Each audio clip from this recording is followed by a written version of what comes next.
ரூ. 30 இருந்த share price வந்து கொஞ்சம் கொஞ்சமாக இன்க்ரீஸ் ஆகி ரூ. 150 200 கிட்ட ட்ரேட் ஆகிட்டு இருக்கு. ரூ. 200 ட்ரேட் ஆகிட்டு இருக்கு. அதாவது 6 மடங்கு இன்க்ரீஸ் ஆயிருக்கு. இப்போ எப்போ ஷேர் பிரைஸ் இன்க்ரீஸ் ஆகும், நிறைய பேர் அந்த ஸ்டாக்கை வாங்க ஆர்வம் காட்டும் போது ஒரு கம்பெனியோட ஷேர் ப்ரைஸ் இன்க்ரீஸ் ஆகும். ஏன்னா மார்க்கெட்டில் வந்து ரூ. 50 சொல்கிறேன், ஓகேங்களா?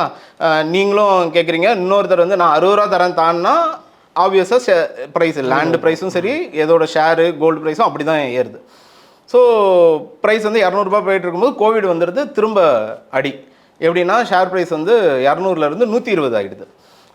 ஸோ வியாபாரமும் டல், எல்லாமே அடிபடுது. ஸோ கோவிட் முடிஞ்சு ரெக்கவர் ஆகும்போது அவங்களது வந்து 2000 உங்களுக்கு 15 ஸ்டோர் சொன்னேன் இல்லையா, 2020 21 அவங்களுக்கு வந்து 50 ஸ்டோர் கிட்ட, 40 ஸ்டோர் கிட்ட தமிழ்நாடு ஃபுல்லாக நல்லா ஸ்ட்ராங்காக இது பண்ணிட்டாங்க. இதுக்கு முன்னாடி அவங்க அடித்தளம் நல்லா போட்டுட்டாங்க. இப்போ வந்து ஸ்டோர்ஸை வந்து எக்ஸ்பேண்ட் பண்ண ஆரம்பிக்கிறாங்க.